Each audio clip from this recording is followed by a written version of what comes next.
un foco de contaminación si las personas utilizan esa fuente de agua. Por lo tanto, nosotros lo que abordamos a partir de esta propuesta es de poder desarrollar o proponer alguna técnica que permita captar agua de lluvia para su utilización de manera segura. ¿Y por qué hablamos de agua de lluvia? Porque es en esta zona la única fuente disponible para abastecerse de agua a la población. Digo esto porque no existe el agua subterránea que existe en gran parte de la región, es agua que no es de calidad, tiene un alto contenido de sales, su utilización solamente se hace posible a través de la aplicación de sistemas de filtrado, como puede ser un sistema de ósmosis inversa, que permite hacerla potable. Nosotros nos planteamos a la hora de proponer una propuesta de que la técnica que podamos desarrollar sea una técnica de fácil construcción, que se pueda hacer con materiales que se puedan conseguir de manera local y a bajo costo. ¿Cómo se abastece hoy por hoy la población? Básicamente, esta imagen es como para ilustrar lo que sucede en la actualidad.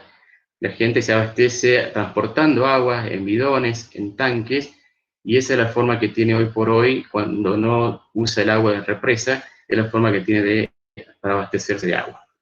Si bien en la provincia se han hecho numerosas obras como acueductos, no todos pueden llegar a todos los parajes debido a la gran extensión que tiene el área geográfica, por lo tanto sigue siendo un problema el abastecimiento de este tipo de población. Como alternativa para abastecerse de agua está la cosecha de agua de lluvia, donde la técnica más conocida es la captación de agua de los techos, ¿sí? Es una forma que es relativamente sencilla, cómo funciona. Básicamente usa el techo de las casas para captar la precipitación, conducirla y luego almacenarla en tanques o en cisternas especialmente construidas. La dificultad que encontramos en la zona para aplicar este tipo de técnica es que los techos precisamente tienen que ser techos de material que sea adecuado para la captación. Precisamente puede ser que sean techos de chapa o algún techo construido con hormigón debidamente impermeabilizado. Y eso es algo que no es tan frecuente en la zona. ¿Sí? Por lo tanto, aplicar esta técnica veíamos como dificultad precisamente que no tenemos disponibles los techos, que es la base de este sistema de cosecha.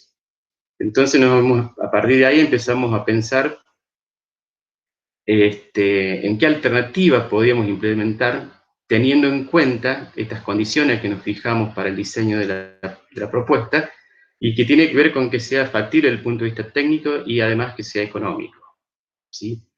Por lo tanto, debería ser factible de construir con los materiales que se puedan conseguir localmente y a bajo costo, que la construcción pueda ser realizada por la mano de obra local, con un mínimo de capacitación, y en la fase de operación de esta propuesta, que también sea fácil de operar y fácil de mantener, ¿sí? Precisamente teniendo en cuenta que la población que va a utilizar o que utilizaría esta técnica es una población que se encuentra dispersa, alejada de los centros urbanos.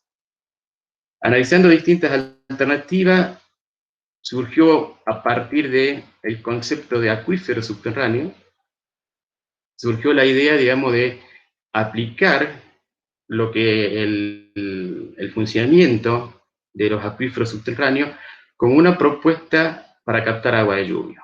Los acuíferos subterráneos básicamente lo que hacen es almacenar agua que ha precipitado, que ha infiltrado, ha percolado por el suelo y se termina alojando en estratos geológicos porosos, donde se produce la saturación de los mismos y permite acumular agua con las ventajas que tiene, que nosotros identificamos y que son las ventajas que creemos que queremos aplicar al proponer esta técnica, que es que permite conservar el agua, permite conservar la calidad del agua y también permite conservar la cantidad. O sea, permite o evitan que el agua de lluvia que ha precipitado se pierda, que es uno de los problemas que tenemos en la zona.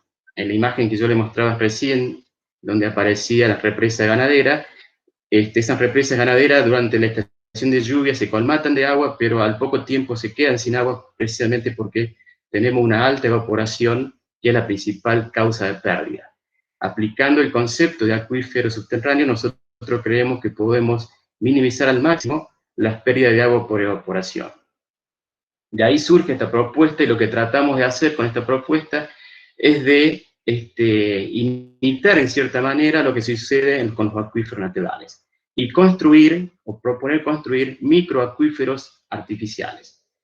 Para construir un microacuífero artificial, lo que tenemos que hacer es generar una condición parecida a lo que sucede en la naturaleza, generar un estrato impermeable, generar un estrato poroso donde se va a acumular el agua, y generar condiciones para que esa agua que se haya acumulado en el estrato no se pierda, no se evapore principalmente, ni se infiltre.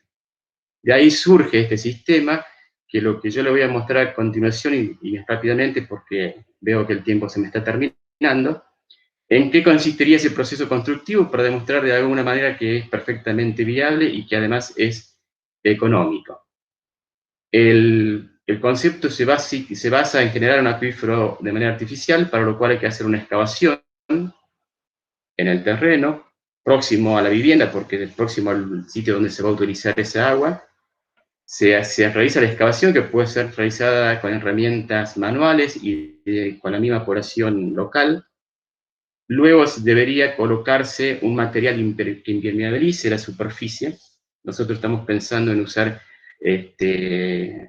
geomembrana, materiales sintéticos impermeables, geomembrana de distintos espesores. Pensamos que debería ser de entre 500 y 1000 micrones para garantizar la durabilidad y la conservación del agua, ¿no? La estanqueidad del sistema. A continuación, habría que colocar un tubo por el cual a futuro se extraería agua. Este es un tubo filtro, es decir, un tubo que va a tener perforaciones en la zona donde va a estar el estrato saturado de agua. Y una vez colocado ese tubo, lo que se haría a continuación es empezar a generar el microacuífero. Para generar el microacuífero, lo que podemos utilizar es material de este tipo grava o arena. Son materiales que tienen una cierta porosidad, que pueden permitir el alojamiento del agua que posteriormente va a ser utilizada. Como el propósito de este sistema es que el agua, además de conservarse, se purifique y llegue lo más limpiamente posible, es que pensamos instalar otro estrato por encima del estrato anterior, que es un estrato constituido por arena limpia, cuya principal función sería la de generar un estrato, un manto filtrante, que retenga impurezas de cierto tamaño. Y finalmente, un nuevo estrato constituido por grava, que permitiría terminar de aislar el sistema con la atmósfera para minimizar las pérdidas por evaporación. Básicamente, esa es la propuesta. Creemos que es perfectamente factible desde el punto de vista económico. Desde el punto de vista de cosecha de agua de lluvia, podemos pensar que se puede acumular agua suficiente como para que la población pueda abastecerse de agua para bebida, agua para preparar alimentos. No tenemos más expectativa que esa, ¿no? Sabemos que los volúmenes que se pueden llegar a cosechar, dependiendo lógicamente del área que se trabaje, no son tan importantes, pero creemos que son suficientes para garantizar de que la población tenga agua para beber y agua para preparar alimentos, y que esa agua sea de calidad.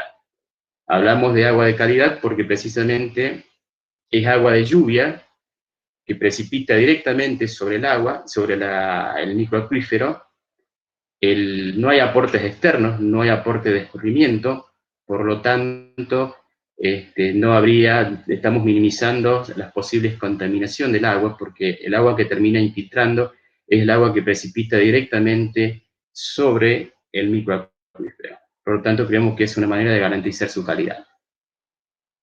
Posteriormente, bueno, una vez que se ha producido la precipitación, que se ha conseguido acumular agua, la utilización de esa agua, se pueden utilizar sistemas de bombeos muy económicos. Acá simplemente esto para ilustrar que se puede utilizar un sistema de bombeo solar para extraer el agua y abastecer a la familia, ¿no? Nosotros hemos llegado a hacer algunas experiencias donde hemos demostrado que el sistema funciona desde el punto de vista de la conservación del agua. De la calidad del punto de vista químico también funciona, porque no hay acumulación de sales. Al atravesar un estrato que está formado por grava y por arena limpia, y al tener la fuente, al ser el agua de lluvia, no tener contenido salino, el agua que se termina almacenando es un agua de muy buena calidad química. Lo que nos quedaría evaluar a lo largo del tiempo es si hay alguna contaminación microbiológica y tratar de identificar en el caso de que haya qué tipo de microorganismos, si hay microorganismos patógenos, y a partir de ahí poder evaluar si es factible implementar algún proceso, algún tratamiento de esa agua antes de que la población la pueda utilizar. Bien. Bueno, como reflexiones finales, ya para ir terminando, lo que se intentó con este trabajo es tratar de proponer nuevas técnicas para abastecer de agua a la población rural dispersa, que hoy por hoy no tiene garantizado este acceso, y también tratar de demostrar que en estos ambientes donde la única fuente es el agua de lluvia, que estos sistemas son sistemas que pueden ser viables y son sistemas que permitirían solucionar en buena medida este problema que es el abastecimiento de agua segura para este tipo de población, para la población que vive en zonas rurales, en poblaciones dispersas. Bien, y eso sería todo. Muchas gracias Gracias. por compartir. Eh, Una muy linda iniciativa, muy bueno, todo el trabajo que están haciendo. Y no sé si les parece, al final de la jornada tenemos una expositora que no va a venir, así que contamos con 15 minutos extra. Si quieren guardarse las preguntas de todas las presentaciones para el final. ¿Les parece? Aprovechamos ese tiempo que ya estábamos pautados para quedarnos y podemos aprovechar y hacer preguntas. Ahora vamos a pasar con la siguiente expositora, que es Carolina Daniela Vil. Ella es estudiante de Ingeniería Ambiental de la Universidad Nacional de San Martín y bueno, nos va a contar un poquito sobre su trabajo en el diseño del medio de cultivo para optimización de la producción de polihidroxiaxoalcanonatos, creo que lo dije mal, lo tendría que haber leído antes, a partir de la maleza residual. Muy bien, Carolina, puedes compartir tu pantalla y contarnos de tu trabajo. Hola, sí, es polihidroxialcanoatos Muy bien. Y es a partir de melaza residual, pero está muy bien.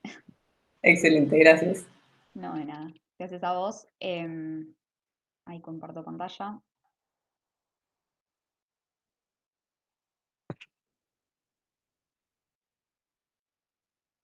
¿Se ve todo bien? Perfecto. Okay. Voy a apagar la cámara por si acaso por un tema de conexión, si no es problema. No hay problema. Bueno, hola a todos y a todas. En este proyecto se estudió la producción de polihidroxialcanoatos para aplicaciones médicas mediante la fermentación aeróbica de la cepa Bacillus cereus IREA 23, utilizando los residuos industriales como principal sustrato.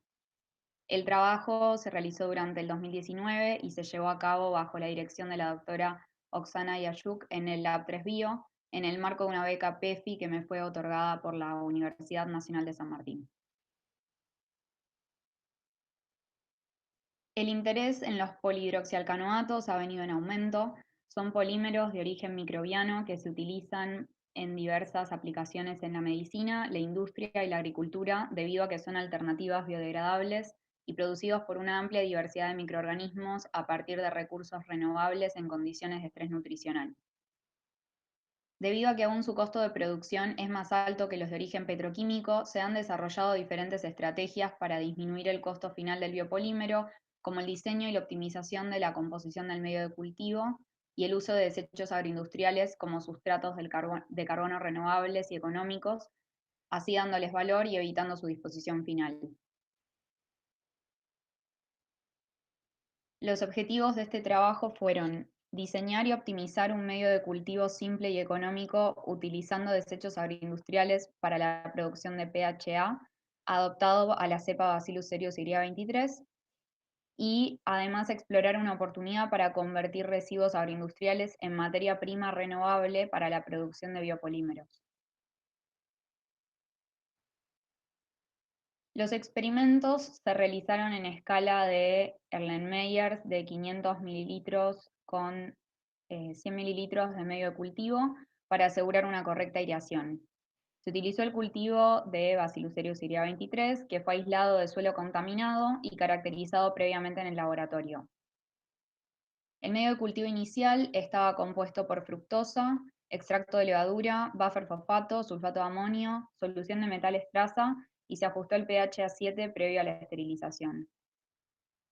Este medio de cultivo estéril se inoculó con 3% volumen en volumen de inóculo bacteriano de 17 horas y se incubó a 30 grados con agitación continua de 150 RPM durante 48 horas. Se monitoreó el proceso fermentativo mediante la cuantificación del pH, la cuantificación de biomasa y la acumulación del biopolímero. Para el peso celular se midió por gravimetría y para medir el pH cuantitativamente se deshidrataron las muestras con ácido sulfúrico al 80% formando ácido crotónico. La concentración de este ácido luego se midió por espectrofotometría UV visible y la producción del pHa en gramos por litro se determinó a partir de una curva de calibración con pHa comercial. El rendimiento del pHa intracelular se estimó como un porcentaje del peso seco de polímero presente en el peso seco celular. Para optimizar la producción de pHa a partir de melasa residual, se utilizó la metodología de un factor a la vez para visualizar el efecto de cada variable del medio de cultivo en la respuesta. Finalmente, se realizó un ensayo de validación. Las variables estudiadas se listarán en la sección de resultados a continuación. Al finalizar los ensayos de fermentación, el biopolímero se extrajo a partir de biomasa liofilizada mediante una técnica de disolución en solventes orgánicos. Se concentró el polímero en cloroformo usando un aparato de extracción continua Soxhlet, que luego se concentró en un rotoevaporador. Posteriormente se realizó el proceso de purificación en 2 etapas, utilizando metanol primero y hexano luego en condiciones de agitación y baja temperatura. El pHa se filtró con un filtro de papel y se secó en estufa a 60 grados hasta llegar a peso constante. El porcentaje de recuperación total se define como el porcentaje del pHa extraído de la cantidad total de pHa en la biomasa pesada antes de la recuperación, y el rendimiento del pHa por biomasa o porcentaje de pureza es el cociente entre el peso de biomasa inicial y el peso del pHa después del proceso de extracción o purificación. Ahora pasando a los resultados, la primera variable que se estudió fue la elección de la fuente principal de carbono. Se evaluó la capacidad de la cepa Bacillus cereus 23 de utilizar los residuos agroindustriales listados en la tabla, además de otros como melaza de remolacha, descrude de algodón y jugo de yerba mate. Debido a la máxima producción de biomasa y pHa y el buen rendimiento de la melaza residual, además de su disponibilidad para llevar a cabo las pruebas de optimización de producción del biopolímero, se optó por esta fuente de carbono. Para el inóculo, se seleccionó el medio de cultivo inicial con la composición química presentada en la sección de materiales y métodos anteriormente, reemplazando la fructosa por melaza residual en concentración de 10 gramos por litro. Por otro lado, la edad del inóculo de 17 horas fue determinada como la óptima para su posterior uso en los experimentos fermentativos, con la producción máxima de biomasa de 4,7 gramos por litro.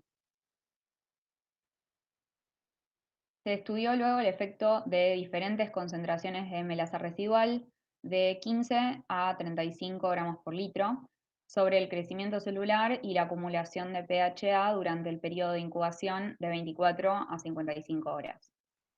La producción de biomasa y pHa aumentó linealmente con la concentración de melaza hasta los 25 gramos por litro. Concentraciones mayores de melaza dieron lugar a una reducción en la biomasa, lo que puede deberse a la inhibición del sustrato y a la presencia de otras impurezas de la melaza cruda. Se determinó que 48 horas era el tiempo de incubación adecuado que conducía al mayor rendimiento del pHa para el cultivo con melaza de 25 gramos por litro. Después la concentración del pHa disminuyó rápidamente, lo que puede atribuirse a la utilización intracelular del polímero durante la fase estacionaria del crecimiento celular y el proceso de esporulación. La máxima acumulación de pHa se observó con 25 gramos por litro de melaza durante 48 horas. El extracto de levadura es la fuente de nitrógeno principal en el medio de cultivo. Se estudió el efecto de diferentes concentraciones de extracto de levadura de 1 a 5 gramos por litro sobre el crecimiento celular y la acumulación de PHA durante el periodo de incubación de 31 a 55 horas. La adición de extracto de levadura aumentó significativamente el crecimiento celular y la producción de PHA. Sin embargo, la producción máxima de PHA se registró con la concentración de extracto de levadura de 2 gramos por litro durante 48 horas, mientras que la producción de biomasa se mantuvo constante con el aumento de la concentración de extracto de levadura de 2 a 5 gramos por litro. Se verificó la necesidad de agregar una fuente de nitrógeno complementaria, ya que su ausencia demostró impactar negativamente en el crecimiento y producción del PHA.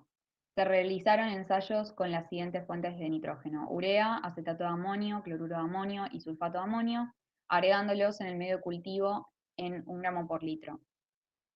El mayor rendimiento de PHA y la máxima producción ocurrió con sulfato de amonio. Entre diferentes concentraciones de 0,5 a 2 gramos por litro, se seleccionó 1 gramo por litro como la óptima, donde la producción de biomasa y pH eran máximos.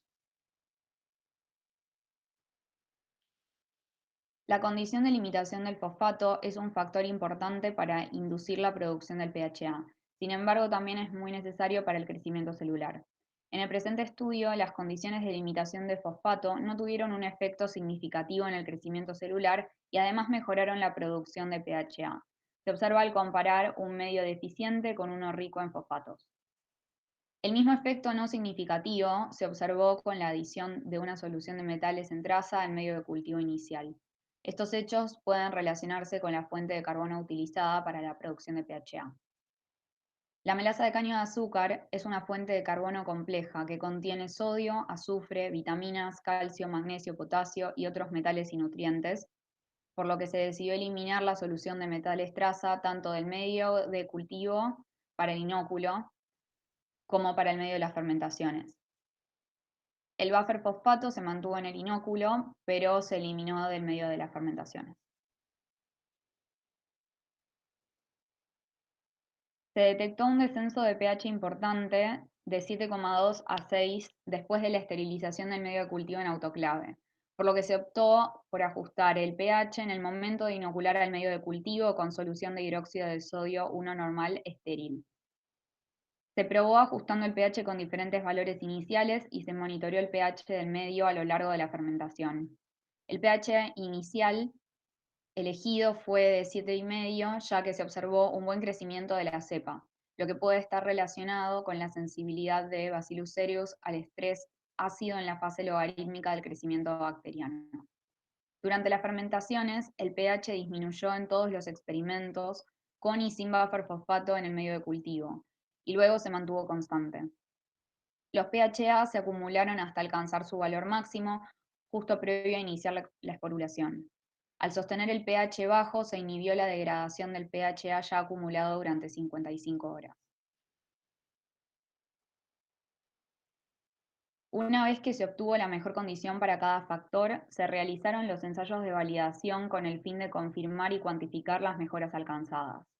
Se realizaron al mismo tiempo experimentos con 12 condiciones diferentes que combinaban las variables estudiadas en los experimentos previos. De acuerdo con la validación realizada, se definió la composición final del medio de cultivo optimizado, que tiene melaza residual en 25 gramos por litro, extracto de levadura en 2 gramos por litro, 1 gramo por litro de sulfato de amonio, no lleva ni solución de metales traza ni buffer fosfato, y el pH se ajusta en 7,5 después de la esterilización. De este modo se obtuvo la máxima producción de biomasa, PHA y rendimiento de todos los ensayos. Los procesos de extracción y purificación dieron como producto final el polímero de aspecto sólido de color blanco. La metodología empleada permitió obtener el polímero de alta pureza del 91%, pero el porcentaje de recuperación fue inferior al 50%. Es por esto que resulta necesario mejorar el proceso de extracción para aumentar su eficacia. Concluimos entonces que se consiguió duplicar el rendimiento del PHA del 31 al 66% únicamente con las modificaciones en la composición del medio de cultivo. Se redujeron los costos del medio al utilizar melaza residual de la producción de azúcar como fuente de carbono, y se logró extraer el polímero de la biomasa satisfactoriamente, se alcanzó una alta pureza, pero se deberán continuar los ensayos para mejorar la eficacia de la extracción y purificación, reduciendo al mínimo la utilización de solventes y maximizando el aprovechamiento del recurso generado por Bacillus cereus y 23. Muchas gracias. Muchas gracias, Carolina, por tu presentación. Vamos a continuar ahora con la presentación de Nahuel Sequeira. Él es licenciado en Diagnóstico y Gestión Ambiental y es becario doctoral de CONICET, con lugar de trabajo en el Centro de Estudios Sociales de América Latina, de la UNICEF. Y está finalizando su doctorado en Ciencias Agrarias. Muy bien. Nahuel, adelante. Su trabajo se llama Pérdida de suelos en las unidades de paisaje del Partido de Olavarría, Buenos Aires, Argentina.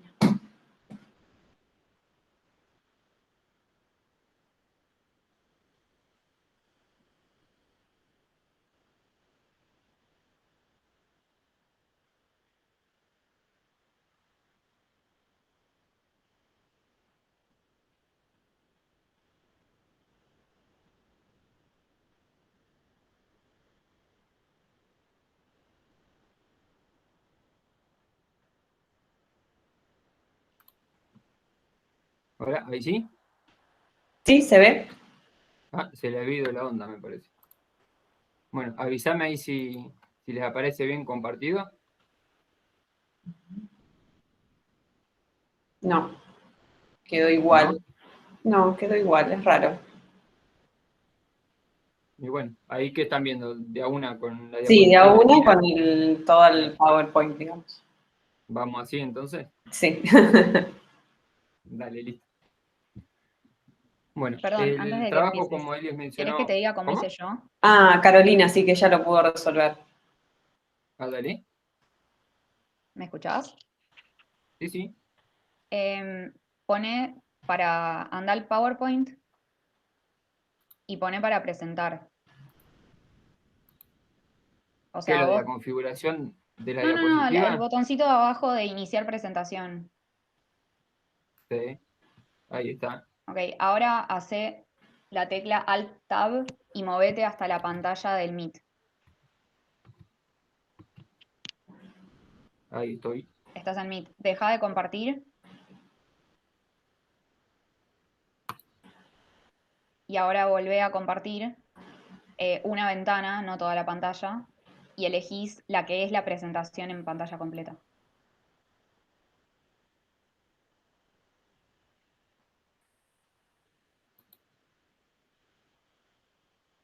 Vas a ver, deberías ver más de una ventana de PowerPoint. Ahí creo que está. Perfecto. Gracias, Ahora sí. Carolina. No, de nada. Gracias. Bueno, arranco entonces.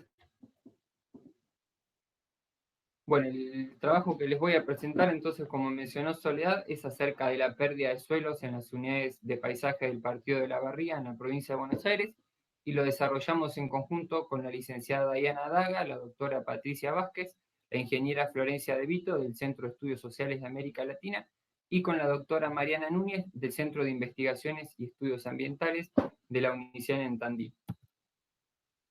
Bueno, a modo de presentación del problema, nos parecía necesario hablar un poco acerca de que, si bien la erosión es un fenómeno natural, existen distintas actividades de origen antrópico que pueden intensificar el proceso, ya que modifican las coberturas vegetales y dejan expuestos a los suelos a los procesos de agentes erosivos, tal es el caso del viento o el agua.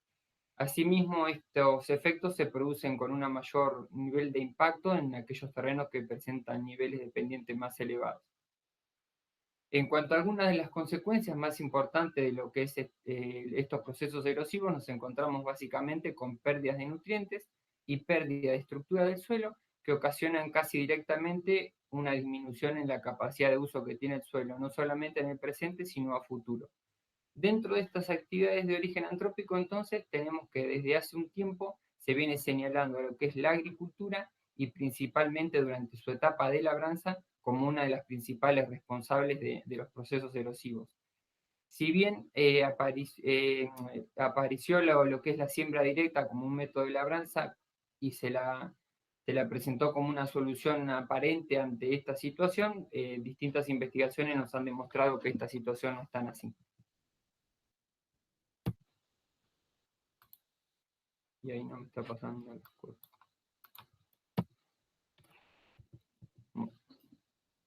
En cuanto al proceso de agriculturización, ya se sabe que desde hace varias décadas viene incrementándose cada vez más, sobre todo en las principales regiones agroproductivas del mundo, tal como sucede en lo que es la región pampeana argentina.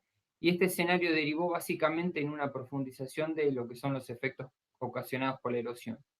Dentro de la región pampeana argentina, tenemos un claro ejemplo de lo que es el avance de la superficie agrícola en el partido de La Barría, que según los datos oficiales de los censos nacionales agropecuarios de 1988 y 2002, presentó un incremento del 59% de la superficie agrícola. Por otra parte, también es necesario resaltar que tanto la intensidad como la consecuencia de los efectos de los procesos erosivos no se manifiestan de manera homogénea, sino que dependen básicamente, en lo que es relación a la agricultura, a la modalidad de desarrollo de la actividad y a la actitud propia de los suelos en los cuales se desarrolla esta actividad. Bueno, en relación a lo ocurrido en el partido de La Barría, Núñez definió en el año 2016 diversas unidades morfoedáficas agrupadas en 3 compartimentos ecológicos: el de serranías, el de llanuras periserranas y el de llanuras deprimidas, aunque la agricultura solamente se lleva a cabo en los últimos 2. Como objetivo entonces del trabajo planteamos estimar la erosión actual y potencial de los suelos agrícolas en las distintas unidades morfoedáficas del partido y también estimar la variación de la pérdida de suelos a lo largo de las campañas 1988-89, 2002-2003, 2014-2015 y 2018-2019. Bueno, un poquito en cuanto al área de estudio, el partido se encuentra en el centro de la provincia de Buenos Aires, tiene una superficie de aproximadamente 7.715 kilómetros cuadrados, y si bien históricamente dentro de las actividades agroproductivas siempre se destacó la ganadería, desde hace un tiempo ya se sabe el continuo incremento en lo que es la superficie destinada a agricultura. En cuanto a la metodología, en un primer momento se revisaron y ajustaron las unidades morfoedáficas que se habían definido previamente. Posteriormente se identificaron las series de suelo predominantes que resultan ser un insumo clave para poder estimar los valores de erosión. En un tercer paso se aplicó la ecuación universal de pérdida de suelo, conocida como USLE, la cual consta de distintos factores que ahora les voy a proceder a explicar y es lo que nos permite establecer ambos valores de erosión. Bueno, en cuanto a los distintos factores entonces que conforman esta ecuación, la información respecto a cada uno se obtiene de diversas fuentes de datos. Básicamente hay ya varios estudios realizados para lo que es el país y hay varios trabajos que indican valores por tabla dependiendo de la zona. En cuanto al factor R de erosividad de las lluvias, se consideraron los dominios edáficos que caracterizan el área y encontramos que dentro del partido tenemos 2 distintos. El factor K, si bien se calcula mediante una aplicación, inicialmente es necesario tener información edáfica específica sobre los perfiles de suelos, en lo que refiere, por ejemplo, al porcentaje de materia orgánica, el porcentaje de arcilla, porcentaje de limo y arena muy fina y los grados de estructura y permeabilidad. Esta información es fácil de encontrar en lo que son las cartas del suelo de INTA. En cuanto al factor topográfico, salió directamente de valores de tabla para la región. Y en cuanto al factor C de cultivo o cobertura, hubo que calcularlo teniendo en consideración básicamente cada una de las campañas que se analizaron. En nuestro caso, en la campaña 88-89, la actividad agrícola se efectúa directamente bajo siembra convencional y entonces para hacer el cálculo lo que hicimos primero fue analizar los valores promedio de los planteos más importantes en ese momento, que eran trigo en rotación, maíz en rotación y soja en rotación. A partir de la campaña 2002-2003 en adelante, esta siembra convencional fue sustituida casi en la totalidad por siembra directa y entonces el valor del factor para estas distintas campañas se modificó teniendo en cuenta justamente la variación de los planteos más importantes que pasaban a ser maíz en rotación, trigo, soja de segunda y soja en siembra directa. Por último, lo que es el factor P, lo que hace es considerar si durante el desarrollo de la actividad agrícola se lleva a cabo o no algún tipo de práctica conservacionista. Para poder estimar lo que es la erosión mediante la ecuación que les mencioné hace un ratito, lo que se hace es emplear una aplicación web que fue desarrollada por INTA, donde es necesario cargar los distintos tipos de datos. El producto de los 6 factores permite estimar lo que es la erosión actual para una situación determinada de clima, relieve, manejo, suelo y cultivo. Por otra parte, la erosión potencial se obtiene a partir del producto de los factores R, K y LS, en este caso no se consideran los valores de CIP, y se la define como la máxima posible que puede haber en un sitio determinado si se considera un suelo desnudo durante todo el año. Bueno, y por último lo que hicimos fue determinar la pérdida total de suelos actual y potencial expresada en toneladas al año y la variación entre las campañas analizadas. Y en primera instancia, para lograr esto, tuvimos que seleccionar las 3 series de suelo más representativas de las 6 unidades morfográficas y calcular un valor promedio de erosión actual y potencial para ellas, que luego fueron multiplicados por la superficie agrícola total que se encontró en el partido en las distintas campañas que evaluamos. Acá la problemática fue que no existen estadísticas oficiales acerca de la superficie agrícola para la totalidad de las campañas, por lo que procedimos a utilizar básicamente lo que es la superficie sembrada con los 6 cultivos principales del partido, y son datos que se obtuvieron de estadísticas oficiales del Ministerio de Agricultura, Ganadería y Pesca de la Nación. Bueno, ya entrando a los resultados, tenemos que, como les mencioné, la agricultura solo se desarrolla en 2 compartimentos, el de llanuras periserranas, que está compuesto por 4 unidades que pueden ver en los tonos de marrón, naranja, violeta y lila, y el compartimento de llanuras deprimidas, compuesto por las 2 unidades que están en tonos de verde. Bueno, una mínima descripción de estos compartimentos nos indicaron que el de llanuras periserrana abarca aproximadamente un 17% de la superficie total del partido y tiene relieves con un grado de ondulación variable que rodea los bloques serranos y pendientes con valores que varían entre el 1 y 3%. Y en cuanto a los suelos más importantes, nos encontramos con argidoles típicos, líticos y apludoles líticos. En el caso de las llanuras deprimidas, ocupan alrededor de un 82% de la superficie total del partido, demuestran relieves deprimidos con un bajo potencial de escurrimiento superficial y presencia de cubetas, y tienen algunas zonas donde emergen lomas, microlomas o lomas de manera irregular. En cuanto a los suelos predominantes, nos encontramos con atracoles típicos y argidoles típicos. Bueno, entonces una vez que se obtuvieron lo que fueron los valores de cada uno de los factores, fue posible desarrollar el cálculo de la erosión para cada una de las unidades morfoedáficas. Respecto al factor R, nos encontramos entonces con 2 dominios distintos que fue necesario tenerlo en consideración para realizar los cálculos. El factor de cultivo cobertura fue de 0,171 en la primera campaña y de 0,090 en las restantes, notándose una notable variación. Y en cuanto al factor de práctica conservacionista, fue 1 en todos los casos, ya que no se registró ningún tipo de estrategia conservacionista que sea de relevancia. Bueno, en la tabla básicamente están presentados los valores de todos los elementos que componen el factor K, y en la última columna pueden ver el valor final para cada serie en cada una de las unidades. Lo mismo con el factor LS, está calculado a partir de la longitud de la pendiente en metros y el porcentaje de pendientes para cada serie por unidad. Y en esta tabla sí ya llegamos a lo que es la estimación de la erosión actual y potencial para cada una de las unidades de manera más concreta. En la columna que está con una A minúscula son los resultados que obtuvimos para la primera campaña, y los que están con la B minúscula son para el resto de las campañas.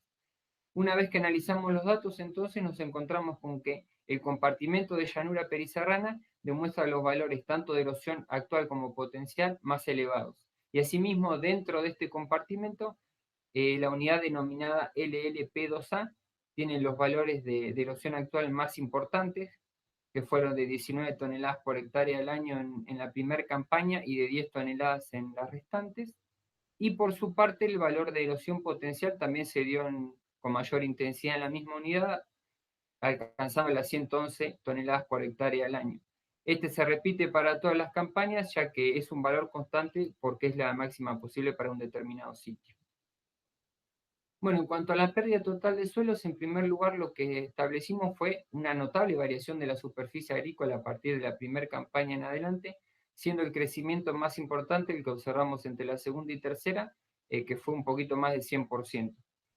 y por otro lado logramos obtener entonces un valor promedio de erosión actual y potencial a partir de las series más representativas, y el valor de la erosión actual promedio para la primera campaña fue de 4,4 toneladas por hectárea al año, mientras que para la restante fue de 2,3, ahí también podemos observar una disminución bastante importante, mientras que el valor de la erosión potencial en promedio fue de 25,54 toneladas por hectárea al año para la totalidad de las campañas.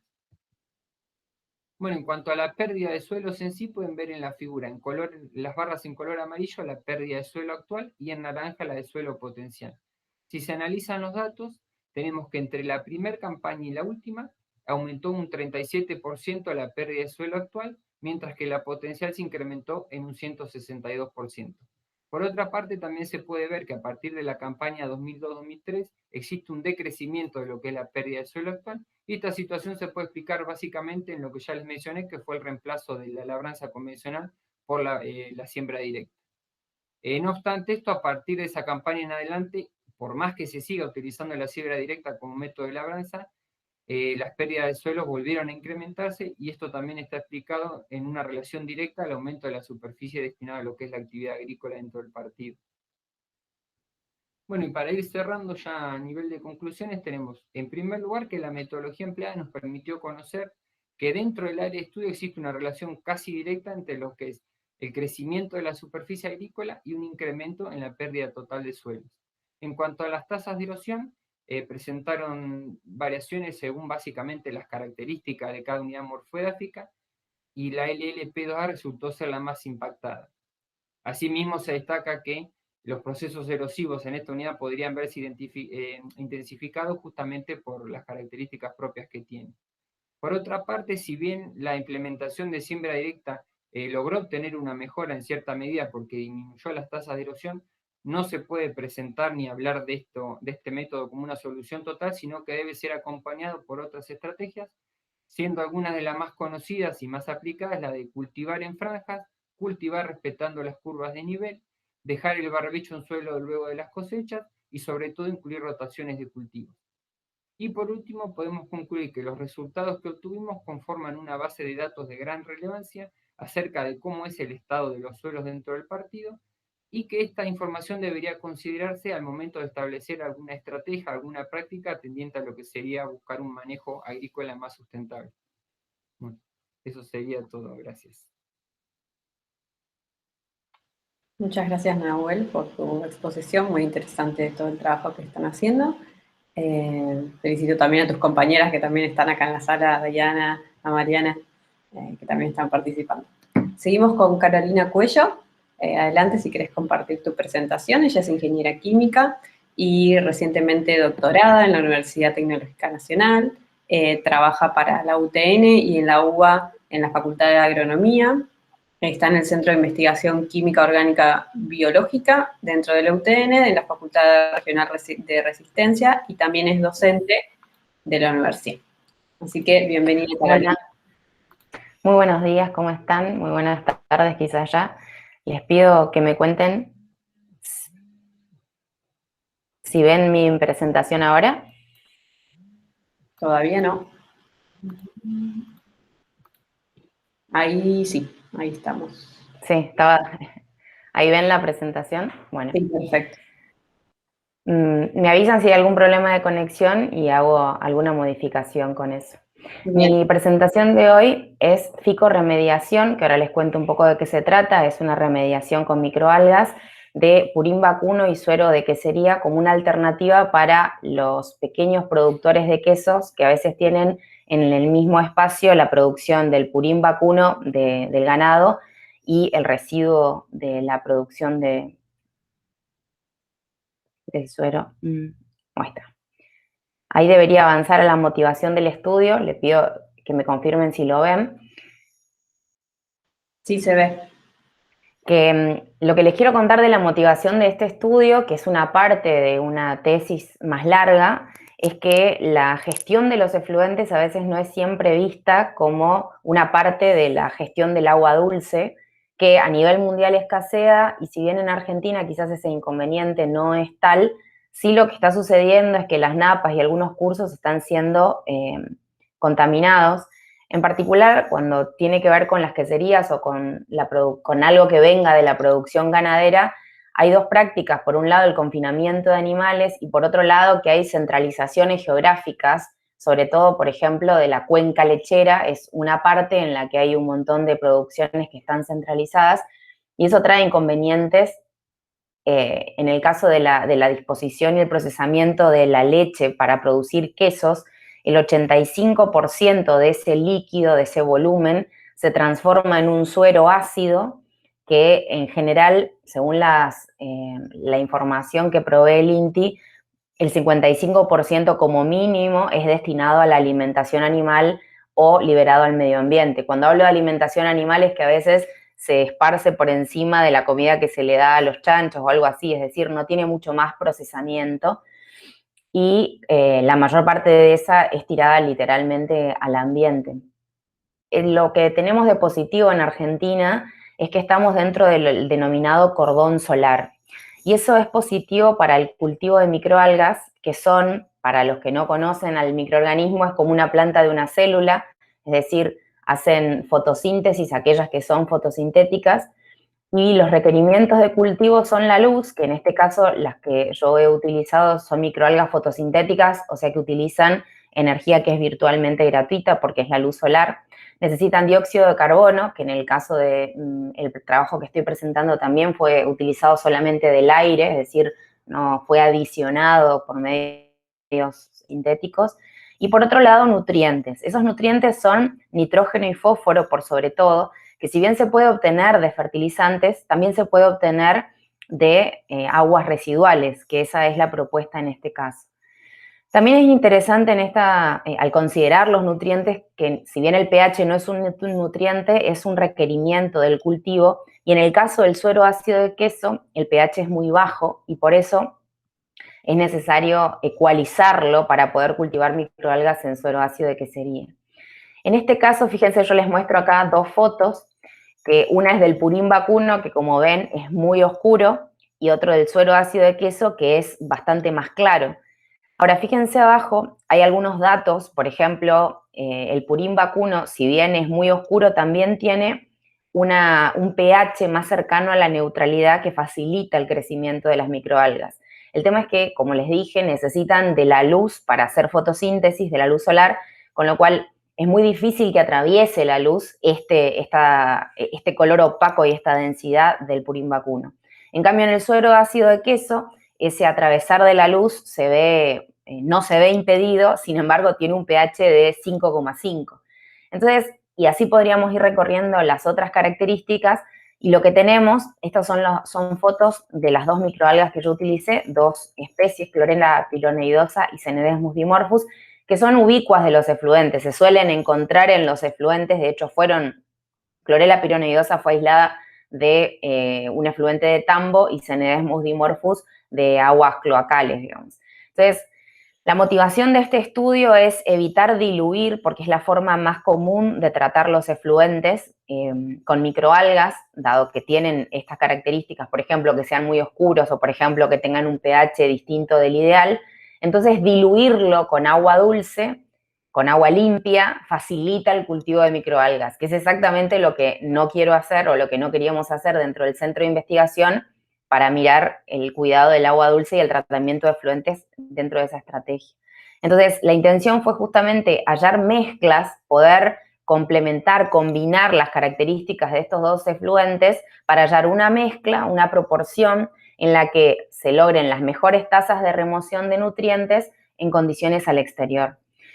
Antes de esta etapa que yo les voy a describir ahora, que fue una etapa en Mesocosmos, se hizo un screening, es decir, se miraron 15 condiciones, todas las condiciones de suero de quesería y purín vacuno, puros, en combinaciones de mitad y mitad, en combinaciones de 25-75, de porcentaje de volumen en volumen, y lo que se miró son dos parámetros de crecimiento de las microalgas, que son la productividad volumétrica y la tasa de crecimiento. Pero este screening inicial se hizo en volúmenes pequeños de 100 mililitros a escala de laboratorio, con condiciones de ciclo de luz-oscuridad de las que se imparten en el laboratorio y de luces artificiales. Entonces, fue un screening para sacar 3 condiciones, que en este caso fueron clorela pironeidosa en una mezcla de 25% de purín vacuno, que es el más oscuro de los efluentes, y 75% del suero ácido de quesería, Cnidesmus dimorphus en la misma mezcla, y Cnidesmus dimorphus en una mezcla de 50% volumen en volumen de cada uno de los dos. Entonces, estas 3 condiciones fueron escaladas a un mesocosmo, es decir, un cultivo de 5 litros que se llevó en batch por 6 días y con cada uno de los cultivos por triplicado. Y los fotoperíodos, la temperatura y todas las características fueron las exteriores de la ciudad autónoma de Buenos Aires del mes de noviembre. La profundidad de los cultivos tenía 15 centímetros, porque esa es la profundidad que al escalarlo a piletones más grandes hubiera tenido, y la densidad celular de las microalgas al inicio era 1 por 10 a las 6 células por mililitro, y el movimiento estaba mecánicamente, o sea, la remoción era mecánica por medio de una corriente de aire que venía de los motores de acuario de 9 watts. Entonces, los resultados lo que indican es, primero que nada, que va a ser parte de las conclusiones, que se pueden cultivar, pero fíjense lo interesante que cuando yo les mostraba aquí atrás las características de cada uno de los efluentes, fíjense que la cantidad de nitrógeno amoniacal era de 539 miligramos por litro, o que las DQO eran del suero de ácido de queso alrededor de 100.000. Es decir, que hay algunos valores que están bastante por encima de la legislación vigente. Fíjense que para los 3 casos, la remoción del fósforo de fosfatos, que se mide como fosfatos, fue del 99%, y eso es típico en los cultivos de microalgas. Y es interesante porque para algunos efluentes que tienen una alta cantidad de fósforo, y si bien en Argentina hay directrices, no necesariamente valores que sean legalmente obligatorios para volcar a los cursos de agua los efluentes tratados, sí es una de los componentes que causa eutrofización cuando llega a determinados cursos de agua. En cuanto a la remoción de nitrógeno amoniacal y de nitrógeno de nitratos, fue distinta en cada uno de los cultivos, siendo la mejor remoción o la mayor remoción del 96% en nitratos y del 70% en nitrógeno amoniacal para la mezcla en 50-50 en volumen de cada uno de los efluentes de Cnidesmus dimorphus. A su vez, esta microalga, digamos, este cultivo, también fue el que tuvo la mayor tasa específica de crecimiento y productividad volumétrica.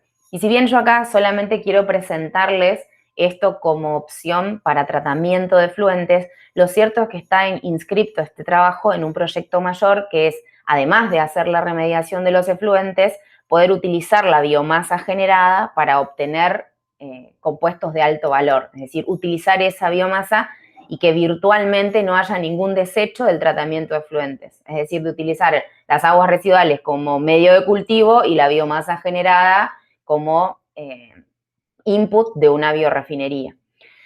Acá fíjense, solo para mostrarles, la relación nitrógeno-fósforo cuando hacemos crecer microorganismos es muy importante. Y esta mezcla de 50-50 es justamente la situación como en el medio, ¿no? Donde es la mejor relación nitrógeno-fósforo con la mayor cantidad de luz que puede entrar y el mejor pH ecualizado. Y entonces es un poco la forma de lograr hacer un cultivo de microalgas en efluentes que por separado son muy difíciles de utilizar como medio de cultivos para microalgas, pero que así mezclados permiten no solamente cultivar microalgas, sino evitar la utilización de agua dulce para su dilución.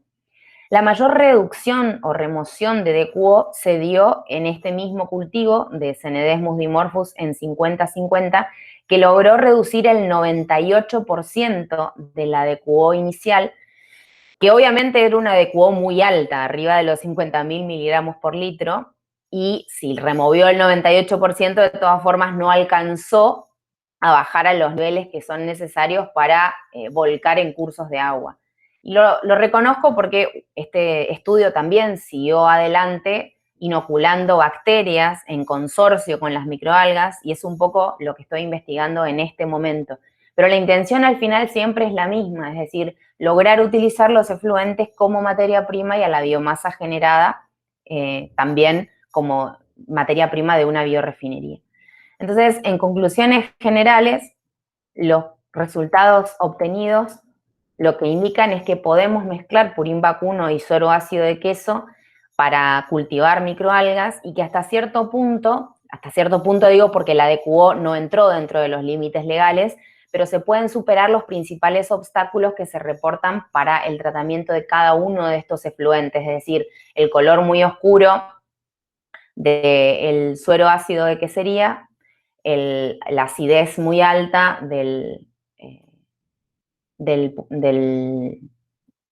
perdón, me fui de... Acá, volví. ¿Me ven a mí o a la presentación? Te estamos viendo solo a vos. Sí, no importa. Bueno, saqué el muchas gracias. Digo, los obstáculos que aparecen de mezclar el purín vacuno, que tiene un color muy oscuro, y el suero de ácido de quesería, que tiene un pH muy bajo y una DQO muy alta, que es un poco la intención de todo lo que hacemos en el centro de investigación, ver a los residuos como materia prima y tratar de ecualizar, en este caso, sobre todo, sin utilizar agua dulce, que es lo que actualmente se hace cuando queremos utilizar microalgas cultivadas en algún efluente que no cumple con las condiciones iniciales. Me salté la última filmina de la presentación que decía muchas gracias y recordaba mi mail, que es carolinacuello@gmail.com, y que trabajo en el Centro de Investigación en Química Orgánica Biológica, que está dentro de la Universidad Tecnológica Nacional y que también tiene una pata en un instituto del CONICET. Así que si les puedo servir para algo, feliz de que me contacten y muchas gracias por la atención.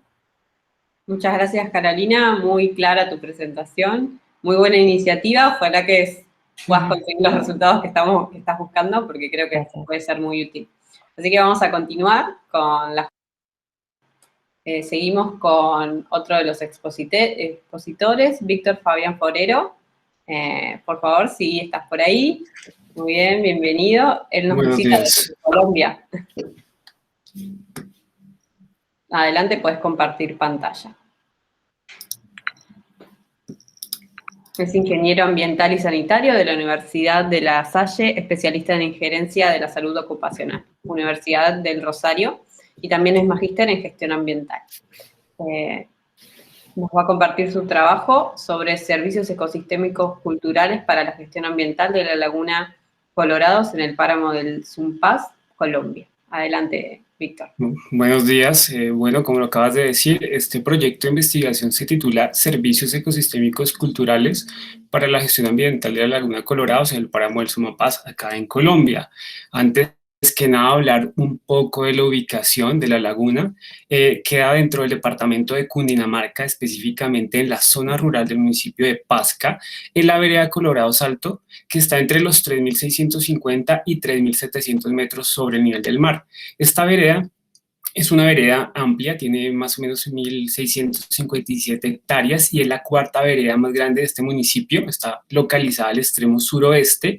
Y antes de empezar a hablar como tal de la propuesta, quiero resaltar la importancia del páramo del Sumapaz y la importancia de los servicios ecosistémicos culturales.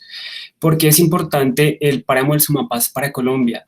Porque ha sido considerado el páramo más grande del mundo, porque entre muchas características posee una extensión que supera los 315.000 hectáreas, alcanza una altitud de 4.375 metros sobre el nivel del mar y su temperatura oscila entre los 0 y 20 grados centígrados. En Colombia integra 3 departamentos. El 55% está en Cundinamarca, el 38% está en el Meta y el 7% está en el departamento del Huila.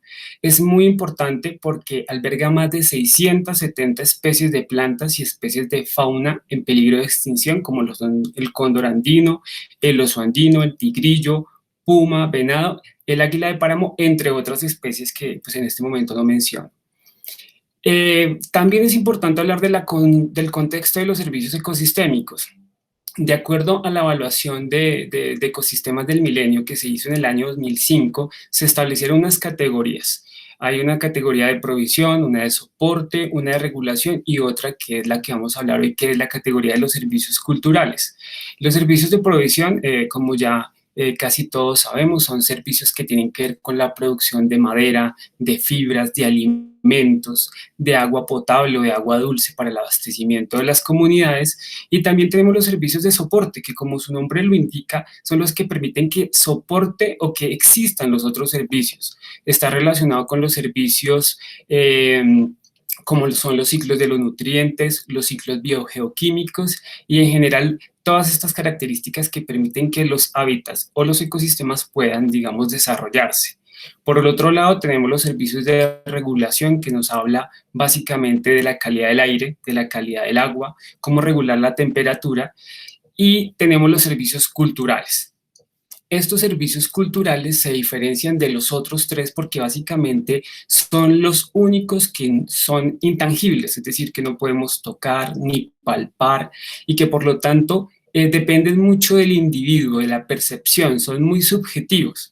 Y encontramos también otras características que hacen parte de él y es la recreación, es la capacidad que tienen las personas para recrearse en estos hábitats, para hacer deporte, el valor estético que le dan al lugar, la apreciación que le dan el paisaje, ese espacio para disfrutar de la naturaleza y también nos habla un poco de esa experiencia espiritual que en el caso, digamos, de esta zona tiene un comportamiento por su origen ancestral, por el asentamiento de algunos indígenas, cosas que desafortunadamente no han quedado documentadas, pero que si uno habla con las personas más ancianas de la región, pues pueden dar cuenta de los ritos que existieron hace mucho tiempo y lo que vienen contando de generación en generación.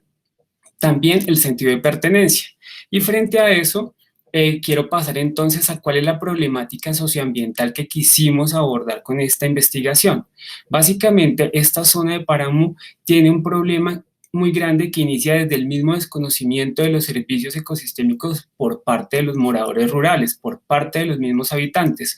Ellos desconocen en cierta medida qué servicios brinda el páramo y además tenemos otros fenómenos como es el crecimiento o la expansión de la frontera agrícola, ya que tenemos producciones de alimentos como lo es la habichuela, la papa, la uchuva, entre otros muchos alimentos que hacen que se desgasten estos suelos a causa del uso de agroquímicos, plaguicidas, insecticidas y otro tipo de elementos que fortalecen o permiten la producción agrícola.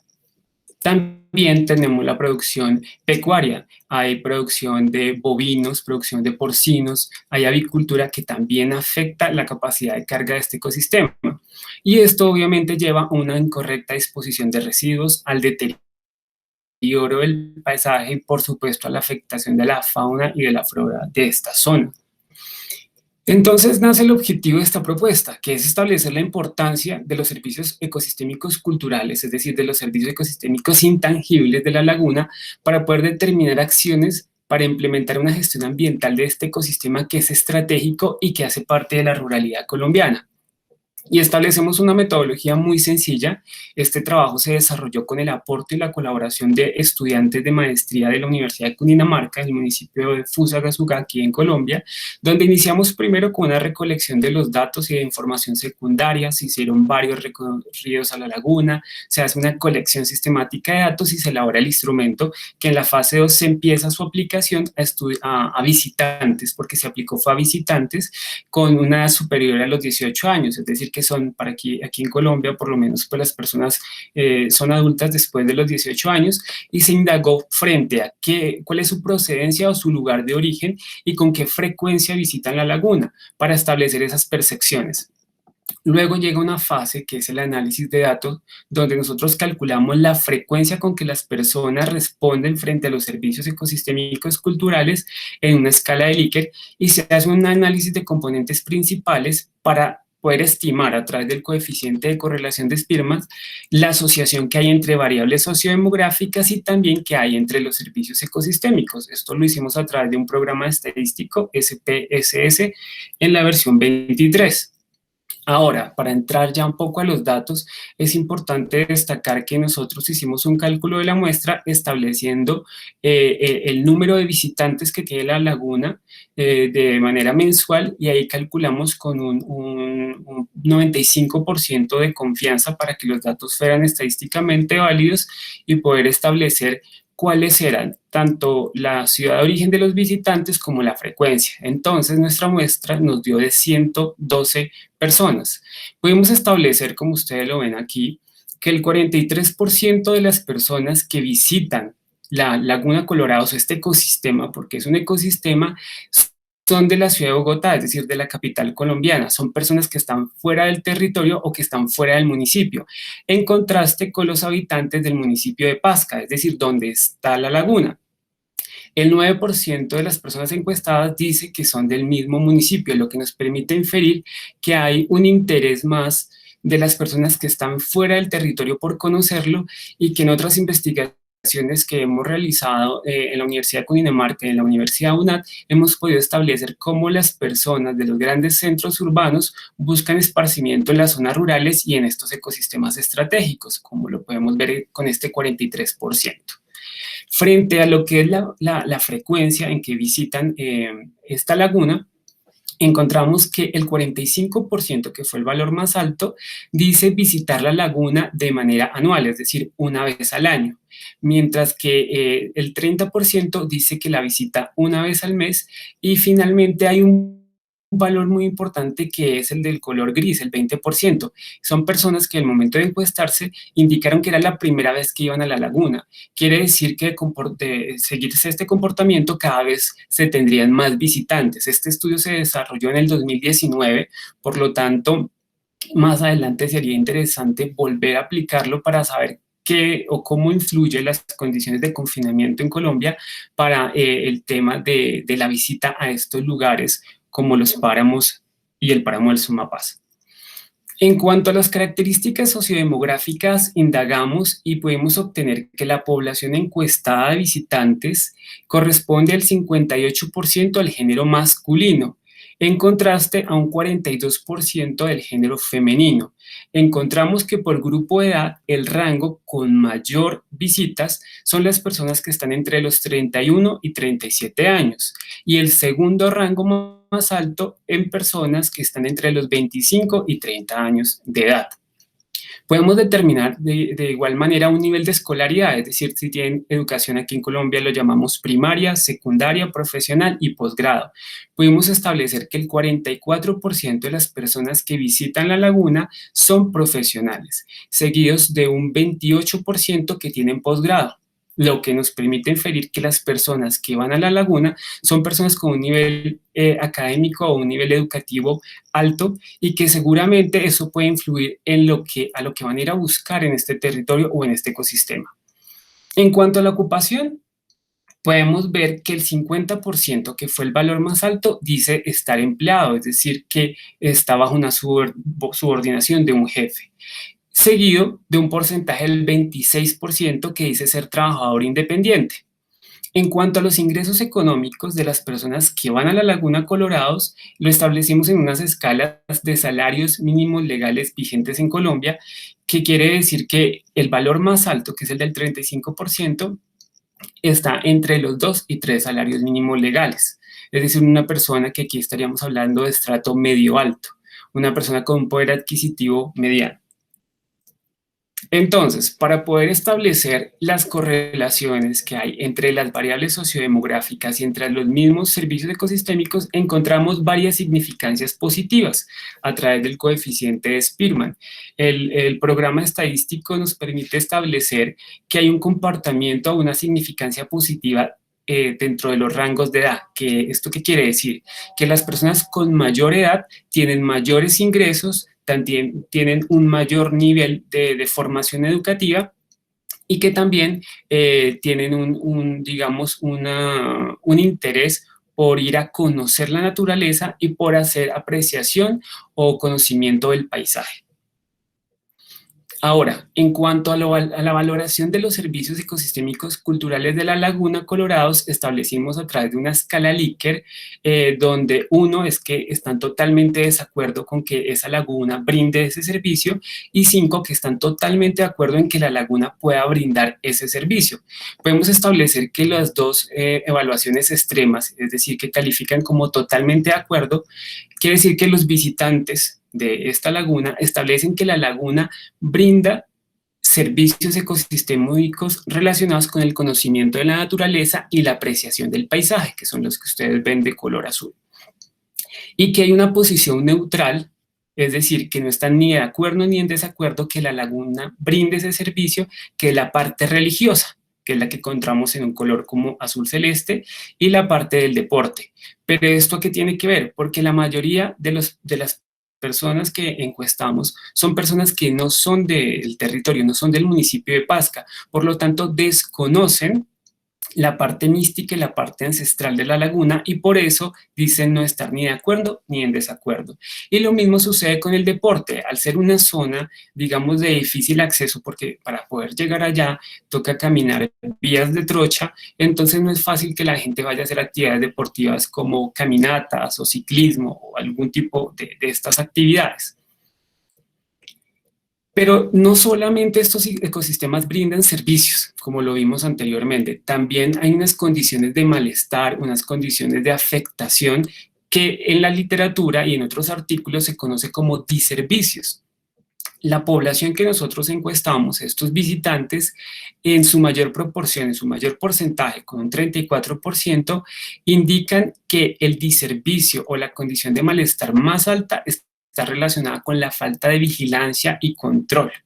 La falta de vigilancia y control de las autoridades ambientales frente al deterioro de la zona a causa de estas actividades agrícolas y pecuarias. Lo que influye en la segunda valoración, que es la que tiene el 25% con una afectación del suelo. Tenemos problemas de acidificación del suelo, tenemos problemas de nuevos senderos, se han creado nuevos senderos, lo que afecta el tema de los frailejones. Los frailejones son las especies que nos permiten a nosotros abastecernos de agua ahí en el municipio de Pasca, y también hay una afectación grave a la fauna y flora, como les comentaba. Entonces, de esta manera, y ya para concluir, quisiera indicar que este estudio determinó que los diservicios se relacionan con la falta de vigilancia y control de la autoridad ambiental frente al desarrollo de actividades agropecuarias, lo que incide de manera negativamente en la calidad del paisaje y pone en riesgo estos servicios ecosistémicos en el ámbito rural. Es decir, que al haber deterioro de este ecosistema, pues muchas personas que van a él y que lo visitan van a dejar de visitarlo porque no van a encontrar en el ecosistema esas características que le parecen atractivas, como el tema de la apreciación del paisaje y como el tema del conocimiento por la naturaleza. En segunda medida, se demostró que entre las características de la población que va a visitar la laguna y los servicios culturales hay significancias positivas, es decir, que las personas que van a este lugar básicamente son hombres, un gran porcentaje son hombres que tienen un nivel de formación alto, un poder adquisitivo o unos ingresos económicos que aumentan con el nivel de edad y que su nivel académico aumenta con la edad, y que de igual manera los visitantes que dieron importancia a las actividades turísticas también manifestaron interés por el deporte y la recreación, aunque, como lo dije anteriormente, no se hace deporte en esta zona. Este estudio de percepciones es muy importante y en mi caso como ingeniero, que siempre he trabajado en investigación cuantitativa, le permite a uno determinar y entender las características y los patrones de conocimiento y las realidades que tiene cada uno de los visitantes para poder realizar planes de gestión, programas de manejo y estrategias como tal, que en la actualidad se están fundamentando solamente en datos empíricos y cuyo comportamiento pues no logra explicar todos los fenómenos que afectan y degradan el ambiente y sobre todo en este ecosistema rural. Es decir, que los servicios ecosistémicos han sido muy poco investigados y al ser percepciones, son un insumo muy importante para establecer política pública que permita hacer planes de manejo que realmente satisfagan necesidades propias del territorio y de la región. Y pues muchas gracias por su atención. Muchas gracias, Víctor, por compartirnos tu trabajo. Y bueno, ahora vamos a continuar con la última presentación de este mediodía, y después podemos quedar un ratito más para si tienen alguna pregunta, si quieren hacer algunas consultas, ya que la última presentación de Paula Lucero no va a estar presente, así que tenemos un ratito más. Adelante, Vanina, con tu presentación. Puedes ir compartiendo pantalla. Ella es Vanina Consentino, licenciada en Ciencias Biológicas y doctora en Ciencias Agrarias. es investigadora del INTA CONICET y su tema de trabajo es sobre la emisión de gases de efecto invernadero, principalmente el óxido nitroso desde los suelos agropecuarios. Adelante, Vanina.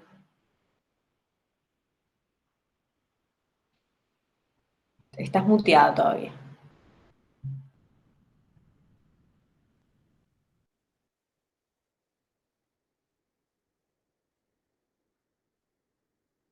¿Se ve? Sí, se ve. Perfecto. ¿Se ve en grande? Sí. ¿Se pasa? Sí, adelante. Excelente.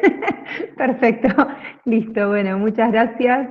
Yo soy Vanina Cosentino. Les quiero compartir un trabajo que hicimos con Nicole Martinex, Romina Romaniuk, Natalia Morto, Ladito Otero Estrada y Alejandro Costantini.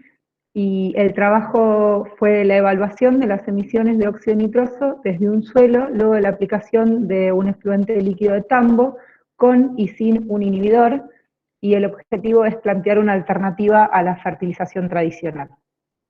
Bueno, a modo de introducción les cuento que la creciente cantidad de efluente líquido de tambo conlleva la necesidad de reutilizarlos, siendo una posible alternativa su aplicación como enmiendas orgánicas. Esto es así porque el efluente líquido de tambo presenta alto contenido de nutrientes, principalmente en forma de nitrógeno y agua. Sin embargo, es importante mencionar que cuando la cantidad de nitrógeno aplicado al suelo es superior a la que puede ser utilizada por las plantas, este nitrógeno se pierde, entre otras formas, como óxido nitroso. El óxido nitroso es un gas de efecto invernadero con un alto poder de calentamiento global, 265 veces mayor al dióxido de carbono, tiene un tiempo de vida medio en la atmósfera de 121 años, y además es principalmente emitido desde suelos del sector agropecuario. Por eso nos pareció importante que si vamos a aplicar efluentes al suelo, midamos cómo se comporta este gas luego de la aplicación. Bueno, para que entiendan un poquito cómo se emite el óxido nitroso desde el suelo, el óxido nitroso se produce por dos procesos, la nitrificación y la desnitrificación. La nitrificación es un proceso que es aeróbico, es decir, que necesita que el suelo tenga poca agua en los poros, y por lo tanto permita esto el pasaje de oxígeno dentro del suelo, mientras que el proceso de desnitrificación es anaeróbico. ¿Sí? El proceso de nitrificación necesita amonio para producirse como sustrato, mientras que el de desnitrificación utiliza nitratos. Por lo tanto, la forma en la que se encuentre el nitrógeno en el fertilizante también va a afectar las emisiones de óxido nitroso. Como les decía recién, las emisiones de óxido nitroso desde el suelo se dan por nitrificación, que es aeróbico, es decir, va a pasar cuando el espacio poroso lleno de agua, es decir, dentro de los poros del suelo, los que estén llenos de agua y por lo tanto no puedan estar aireados, sean bajos, mientras que el de desnitrificación se va a dar cuando este espacio poroso empieza a ser más alto y haya más anaerobiosis en el suelo. Y es importante ver este grafiquito que está acá, donde muestra de una manera esquemática que las emisiones desde el proceso de desnitrificación son mayores que las del proceso de nitrificación. Es decir, que los suelos que tengan mayor humedad van a presentar mayor emisión o tienen potencial de producir mayor emisión de óxido nitroso. Por último, otra variable que siempre es importante tener en cuenta es que como ambos procesos son llevados a cabo por microorganismos, la temperatura del suelo va a afectar la producción de óxido nitroso. Y a temperaturas menores la producción va a ser más baja y a temperaturas mayores las emisiones van a ser potencialmente más altas. Bueno, como en este trabajo específicamente la idea era probar si podíamos usar un efluente en lugar de un fertilizante tradicional y además evaluar la potencialidad de un inhibidor de la nitrificación, que en este caso fue el DCD, para minimizar también las pérdidas, ¿sí? Lo que se hizo, y ahora lo vamos a ver mejor, es aplicar conjuntamente el efluente con un inhibidor. Este inhibidor va a bloquear el pasaje de amonio a nitrito en la nitrificación y por lo tanto se va a esperar que el suelo tenga más amonio y menos nitrato para la desnitrificación, ¿sí? De esta manera estaríamos disminuyendo los dos procesos principales de emisión de dióxido nitroso desde el suelo. Bueno, con todo esto les cuento que el objetivo del trabajo fue evaluar el efecto de la emisión del óxido nitroso de la aplicación de un suelo con y sin, de efluente al suelo con y sin un inhibidor, y compararlo con la emisión desde un suelo fertilizado con un fertilizante tradicional y un suelo control. Todo esto se hizo con el fin de poder plantear estrategias de mitigación a través de las alternativas de manejo. El ensayo se realizó en el campo experimental del INTA Castelar y se llevó a cabo en otoño-invierno del 2019. Se realizaron un DCA, un diseño completamente aleatorizado con 4 tratamientos: urea, efluente líquido de tambo, efluente líquido de tambo más DCD y control. Y los tratamientos con urea y efluente líquido de tambo solo y con DCD se los llevó a un contenido de nitrógeno de 120 kilogramos de nitrógeno por hectárea. Y en el caso del tratamiento, al que además le agregamos el inhibidor, que en este caso fue el DCD, se le agregó además 10 kilogramos de DCD por hectárea, que es lo que recomienda la bibliografía. ¿Sí? Los 4 tratamientos presentaron 3 repeticiones. El efluente líquido de tambo se recolectó fresco del galpón de ordeño de la Universidad de Luján 5 días antes de la aplicación y presentó una relación carbono-nitrógeno de 1,4. Para las determinaciones de óxido nitroso trabajamos con cámaras estáticas no ventiladas.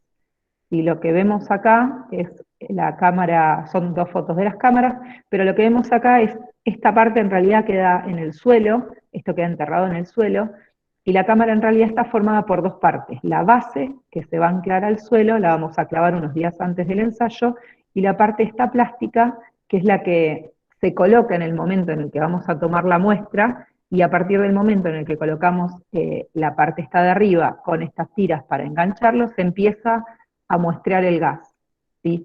A medida que vaya pasando el tiempo desde que colocamos este tupper, se va a empezar a acumular el gas que va a salir desde el suelo. Entonces lo que se hace es, una vez que se tapa la cámara, se espera un tiempo 0, un tiempo 15 y un tiempo 30 en este caso, y en esos tiempos puntuales vamos a sacar muestras de gas del interior de la cámara. Lo que esperamos es que si hay una emisión de óxido nitroso desde el suelo, esos puntos vayan subiendo con el tiempo. Se saca una recta y con eso sacamos los valores de emisión. Esto se va a hacer para cada tratamiento y cada momento de muestreo. Además de medir las emisiones de óxido nitroso, medimos el espacio poroso saturado con agua, la temperatura del suelo y la temperatura del aire. Y realizamos un análisis estadístico, una ANOVA, por momentos de muestreo, porque queríamos ver la diferencia de emisión entre los tratamientos. Bueno, resultados y discusión. Lo que tenemos acá es un gráfico de más o menos los primeros 50 días de muestreo, y lo que se ve son las emisiones a lo largo de este tiempo de muestreo. Los puntitos blancos o los circulitos blancos son la urea, los circulitos negros representan el tratamiento control, y el triangulito hacia abajo es el efluente líquido de tambo, y el triangulito blanco hacia arriba va a ser el efluente líquido de tambo con el DCD. Entonces lo primero que vemos en este gráfico es algo que es esperable, que es que el óxido nitroso presenta una alta variabilidad, incluso dentro del mismo tratamiento entre repeticiones. Y otra cosa que se puede observar fácilmente es que más allá de la diferencia puntual que puede haber por momentos, el patrón de emisión en el tiempo, sí, los momentos en los que las emisiones suben y bajan, es similar para todos los tratamientos, ¿sí? Ahora vamos a tratar de entender un poquito por qué. Pero antes les quiero contar cómo fueron las características de las otras variables en el tiempo para poder entender un poquito más los resultados. ¿Sí? La temperatura del suelo fue bastante baja a lo largo de todo el ensayo.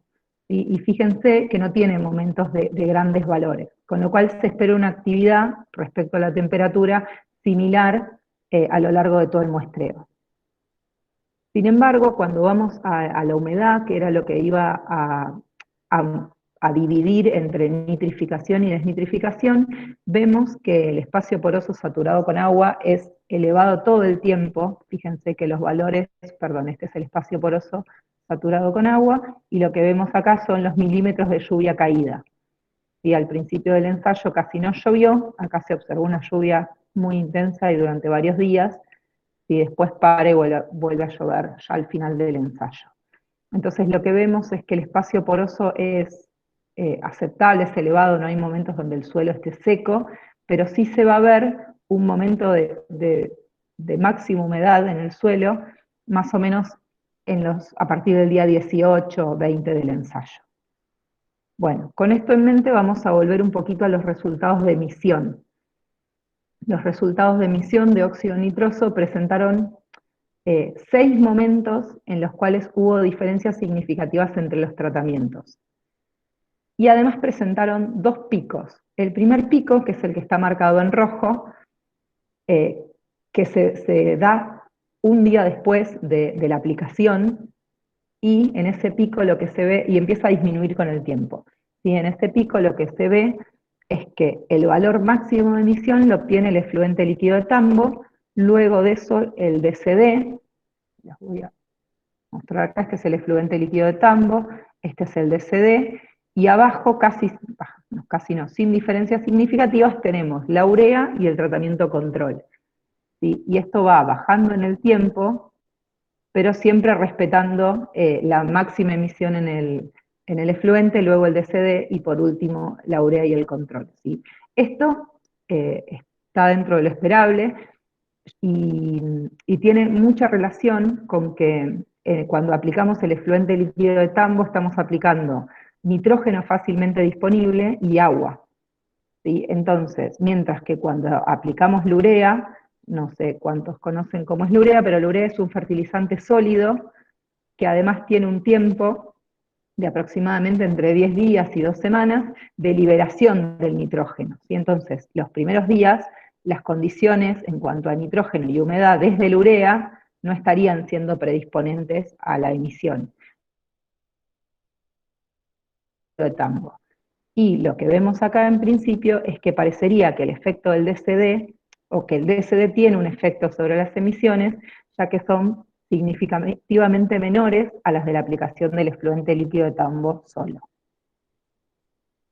Finalmente, acá tenemos un segundo pico que se da el día 18, que si recuerdan coincide mucho con el pico de humedad, y en este momento el tratamiento que mayor emisión presentó fue el de la urea.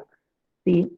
Esto también está dentro de lo esperable, ya que en este momento la urea ya empezó a dejar disponible el nitrógeno y además se dieron las condiciones de humedad. ¿Sí? Mientras que el resto de los tratamientos, como se ven acá, no presentaron diferencias significativas entre ellos. ¿Sí? Por otro lado, pasados los días ya 28, en adelante, 35, 42, lo que vemos es que no hay diferencia entre los tratamientos, con lo cual podríamos pensar que el efecto de disturbio que se produce en los microorganismos del suelo una vez que se aplican los efluentes o el fertilizante, no tiene un efecto a tan largo plazo. ¿Sí? Por otro lado, si vemos los valores totales de emisión, que no están presentados acá en el gráfico, pero que sí se pueden ver igualmente en el gráfico, vemos que va a haber un momento al inicio donde el efluente líquido de tambo es alto, y un segundo momento donde la urea es alta, y lo que vemos es que cuando sumamos todas las emisiones a lo largo del ensayo, el efluente líquido de tambo y la urea presentaron valores bastante más altos que el efluente líquido de tambo más DCD, el cual además fue muy similar al control. Bueno, entonces como conclusiones preliminares de este trabajo podemos decir que los resultados sugieren que desde el punto de vista de la emisión de óxido nitroso a la atmósfera, sería viable reemplazar, al menos parcialmente, el uso de un fertilizante tradicional, como la urea, por un abono orgánico como el efluente líquido de tambo. Más aún, aplicar DCD junto con el efluente líquido de tambo reduciría más las pérdidas de óxido nitroso, por lo que podría ser una buena alternativa de manejo. Bueno, muchas gracias. Creo que hablé rápido, pero siempre hablo rápido. Estuvo muy bien, Marina. Ahí dejo de compartir. Muy bien. Y tenemos unos minutos para algunas preguntas. Justamente Alejandra López te escribió en el chat una pregunta para vos, Vanina, no sé si la podés leer. A ver. Si quieren las leo en voz alta por si alguna no lo ve. Hola Vanina, dos consultas. ¿Qué características tiene ese inhibidor a los efectos de evaluar efectos inesperados? Y por otro lado, en la aplicación de efluentes, ¿consideran evaluar otros parámetros que también pueden tener un efecto negativo en el suelo, aire, agua y los cultivos, por ejemplo? Sí, bueno, arranco por la primera. La primera creí que había quedado re clarísimo en mi diapositiva. Lo que hace el inhibidor es que inhibe la enzima del proceso de nitrificación, creo que es la deshidrogenasa, o la no sé, ahora no me acuerdo el nombre, pero inhibe la enzima que pasa desde amonio a nitrito. Entonces lo que hace la aplicación del inhibidor es que empezás a tener más amonio en el suelo y menos nitrito y menos nitrato. Con lo cual la nitrificación se ve disminuida porque está inhibida el proceso, entonces la pérdida de nitroso se ve afectada, y la desnitrificación, que en realidad necesita los nitratos que le da la nitrificación, también se ve disminuida. O sea que lo que hace el inhibidor es bajar las dos fuentes principales de emisión de óxido nitroso, una directamente y la otra indirectamente. No sé si con eso respondí. Y lo otro, si pensamos medir más cosas, sí, de hecho, hay algunos datos que yo misma medí que no están presentados acá porque todavía no están analizados. Y después también, por ejemplo, como el hecho de poner el inhibidor está haciendo que haya más amonio, también estamos evaluando, por ejemplo, la volatilización de amonio, porque también va a compensar las pérdidas de nitrógeno. Después para medir la verdad es que hay un montón de cosas. Medimos rendimiento, pero por ejemplo, la verdad es que hay un montón de cosas a medir.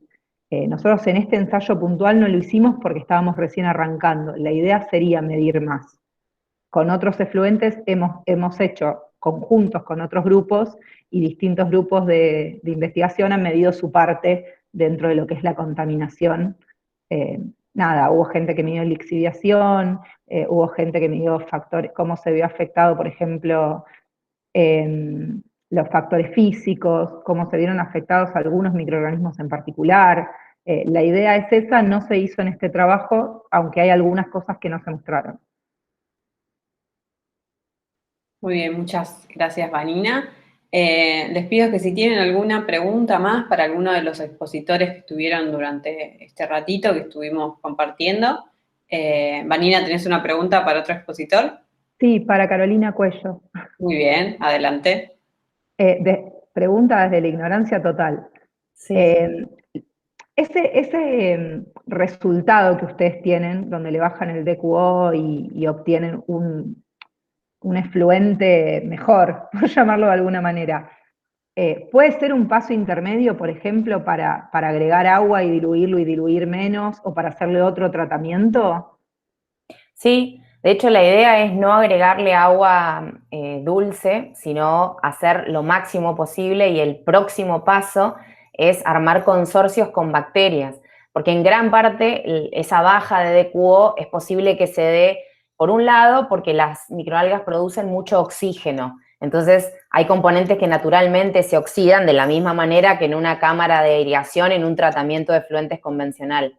Pero segundo, como los efluentes eran crudos, y por ejemplo el efluente de tambo tiene un montón de microorganismos, entonces que si se dan las condiciones de agitación y el aire, o sea, el oxígeno disponible para las bacterias aeróbicas, es un consorcio virtuoso en la que uno se encarga de reducir el nitrógeno y el fósforo, y las microalgas y las bacterias la DQO.